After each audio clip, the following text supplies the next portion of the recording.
Welcome to another episode of Sons of Thunder. This is your Science Minute. I'm coming to you today because I want to tell you about something that I would say 90% of the world agrees on, but they don't know why they agree on it. So as you know, at our channel, we believe in the Bible, and we also are creationists. We believe in a 24-hour, 7 days in that first week that God created the world. Now, for most of you, you think that's a bunch of storytelling, and that's not true because Christians, or those that believe in the Bible, they don't believe in science. Anybody who knows anything about me would know that I'm very much into science. I talk science almost every day in physics, in day-to-day, in astronomy, in everything I can. So I definitely follow science. But something that a lot of you don't understand is that the science and evolution that you just take as truth, you have no idea where it comes from. Now, you might say, well, I was taught it in school, or, this professor taught me, or I read, Darwin's books. I read some scientists' memoirs, or whatever. But let me just take you back to what is the core reason on why we have this big distinction between creationism and evolution. Okay? So I'm going to give you a breakdown of carbon dating. We're going to go to those yellow books that you see in the library, right? Topic for Dummies. So this is going to be your carbon dating for dummies. All right? This picture that I have right here shows a breakdown of carbon in a dead body. Now, every living thing, plant, human, and animal, has carbon in them. When they die, it starts depleting. Okay? Now, you may ask, well, what is carbon?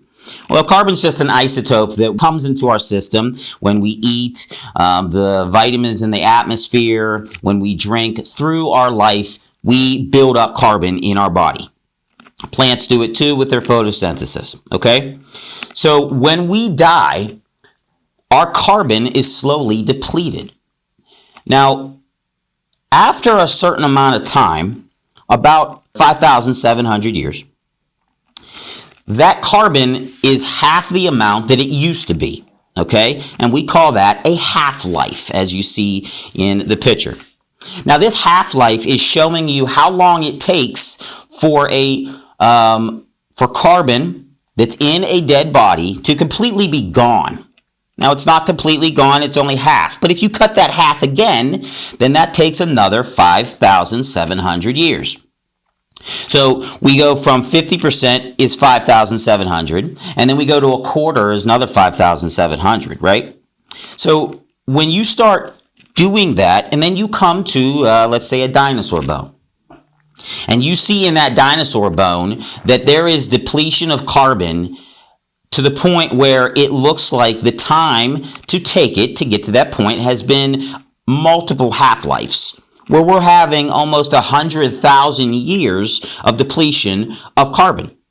Then this is where we get the years of where evolutionists we'll say the Big Bang had to have happened here, because here we have animals that are 100,000, 200,000 years ago who died. I know some people out there might be thinking, well, because I am a creationist or because I believe the Bible, I can't believe in science and I can't believe in carbon dating. That's not true. I completely believe in carbon dating.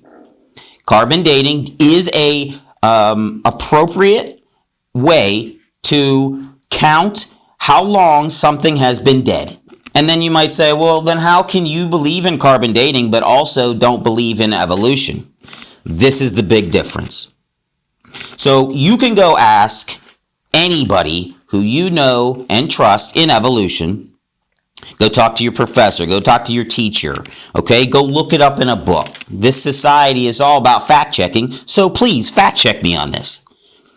But when you add water into the mix of a dead body, you cannot correctly date carbon anymore in that body. As creationists and someone who believes in the Bible, me and my partner Sean, we believe in the flood. Now this is a worldwide flood. Everybody's heard about it, even if you don't believe it, right? Noah's Ark. Now, during Noah's Ark, the whole world, whether you think it wasn't the whole world or not, the whole world was covered by water. Okay? God is one who loves his creation and loves what he has created, but sin does come in, and that disgusts him. So he destroys the whole world with water, but saves a select few people, right? Noah, his 3 sons, Noah's wife, and their 3 sons. And then he selects certain species, not, I'm going to pick here and here, but 2 of every kind. They go in this boat, and they are saved from this deluge that covers over the whole world. I don't need to explain to you Noah's Ark, because whether you believe it or you don't, you understand what happened in this story. Well, if there's a small chance that I am right about Noah's Ark and that the Bible tells us a true account, then I'm telling you all the bones that you know of that archaeologists have built up and have found from prehistoric ages, the Cretaceous period, the Jurassic period, and the Ice Age, and all these things. If there are bones that happened before the flood, then that water of the flood have totally destroyed the accurate account that you can predict when something died, because carbon is diluted when you add water.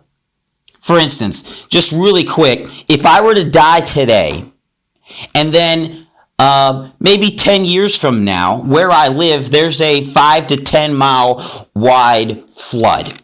My bones are under that flood. My bones are now being covered in water.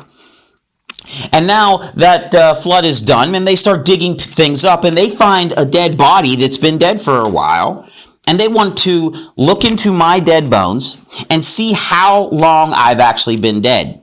So they do a carbon dating. That's how they do it. They would say that I died thousands of years ago, even though it was just today. And that's because water destroys carbon in bones and destroys carbon in fossils to the point where you cannot accurately detect when they died. And this is what I am telling you about the 90% in the world. 90% of the world believes in in evolution and the time of the Big Bang and everything after.